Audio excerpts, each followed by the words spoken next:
Hey there guys, welcome back to AFC Game by Game. This is my review of Southampton 3, Arsenal 2. I'm sure like every other Arsenal fan, I'm feeling really deflated after that performance, after that result from Arsenal away from home against a team that really we should be beating. It's hard to put into words how I'm feeling about that game, to be honest. It's a ground that I absolutely hate going to. It's a fixture that is probably my most hated in the Premier League. I say that, it's certainly up with a couple of others. Stoke away when they were in the league, Bolton away when they were in the league, and now it seems to be Southampton that are our bogey team in a minute, especially at St Mary's. Yeah, I mean, we looked really off the pace today, especially in defence. This game really highlighted our defensive woes. Of course, it's hard to judge how poor we were defensively because we had a back three of what appeared to be Lichtsteiner, Granit Xhaka and Laurent Koscielny, who was starting his first Premier League game in about 8 months. So, it's really hard to judge how these players are going to work as a unit. We don't have Holding, we don't have Mustafi, we don't have Socrates. These are the players that our defence has been built on this season. To throw a real mismatched backline together, it was always going to be one that would cause ourselves problems in this game. And it goes to show that Southampton, a team that has scored the second least goals in the league, put 3 passes today. It's inexcusable. Even with that backline that we had, the defending was abysmal. It really is unforgivable at times how poor we were at the back. Such simple goals as well. Practically all of them. In fact, they were all headers. Only we could do that in a game, concede 3 headers. Koscielny was very much off the pace today, but I think I can quite easily forgive him. I know there are a lot of people out there saying that Koscielny's finished, he's done at this level. Let's be realistic, he's a 33-year-old footballer who has been very good for us during his time at Arsenal, and he's just coming back from 8 months off. Of course, he's not going to be the Laurent Koscielny of, say, the 2011-12 season, but he's a player who can still offer a lot to this Arsenal team. I don't think Arsenal Football Club is a charity, and I don't think it would give an opportunity to a player just on merit and sentiment. He is still a very good footballer in my eyes. He's just got to get up to speed. He's still very fit, looks very sharp.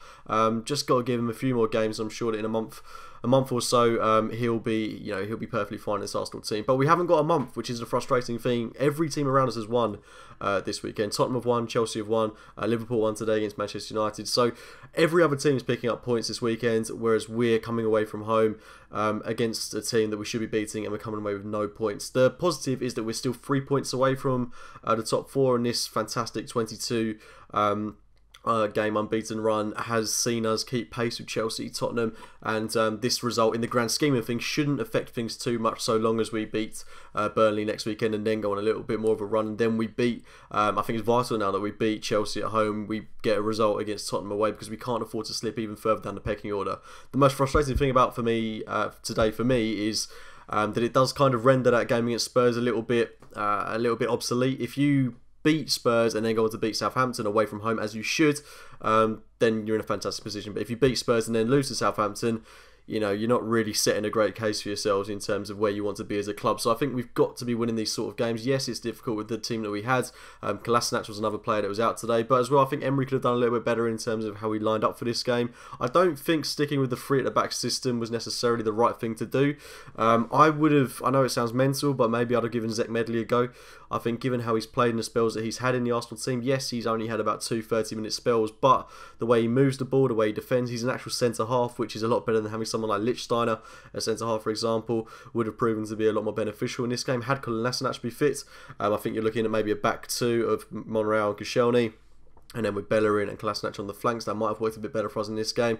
Of course, Bellerin's out now. Lichtsteiner picked up an injury today, so we're looking at Maitland-Niles playing a right back for a little bit. It's worrying how many injuries we're picking up, and it goes without saying that we've got to invest in July. We have to bring in a centre-half into this Arsenal team. And I do feel like we should take a leaf out of Liverpool's book. I hate to say that, but you look at the way they had very sort of average defenders that didn't really appear to be any good until they had Van Dijk alongside them. You look at Lovren, you look at Matip, Trent Alexander-Arnold, Joe Gomez. I'm not saying that they were bad players in the first place, but you look at someone like Van Dijk that's come in and he's enhanced those players. I mean, if we were to get Koulibaly, and people are saying Eric Bailly, player of that calibre, and put him alongside a Mustafi, a Socrates, a Koscielny, a Rob Holding, that could prove to be really useful for us. Of course, I'm just throwing names about, I'm just coming up with theories here, but I do feel that if we bring in that commanding, that powerful centre-half, it really will change things for us at the back. I think that goes without saying. I am worried in terms of defence going forwards. I thought Leno made another mistake today. Not that he's making tons of mistakes, but we all praise the stuff that he's doing that's really good. But I think as well it's worth highlighting some of the things he's not doing so well. He should have done better on that goal that Charlie Austin scored. But, you know, he's still 26 years old, which is relatively young for a keeper. He's got a lot to learn. He's doing nowhere near as poorly as some other keepers are doing. Looking at someone like Karius at Liverpool, he's not making stupid errors. It's all a learning curve for him. He shouldn't be too despondent about his performance today. We've got another massive opportunity to rectify things with that game against Spurs in midweek, which I'm still confident for at home. I'm looking forward to that game. Still, despite today's defeat, I think it'd be wise for us to rotate, even though we want to beat Spurs in the North London derby. Top 4 getting into the Champions League is the priority, and we have to make sure we're fresh and ready for that game against Burnley on the weekend. But I thought today we looked disjointed, unbalanced. We missed Xhaka in the midfield. Guendouzi, as good as he is, he's not quite as powerful and dominant as someone like Xhaka is in the midfield. Good performance from Mkhitaryan today. Got 2 goals, and I think he'll certainly feel pretty downbeat that those 2 goals haven't counted towards anything. It's good to note as well that he's coming into a run of form now, especially when we need a player like his ability to come into a bit of form. So I'm pleased to see that happening. Mesut Ozil back in the team today, from the bench at least. It was that's a positive for sure. Didn't really impact the game so much, but again, after a month or so out, he's going to need to get back up to speed.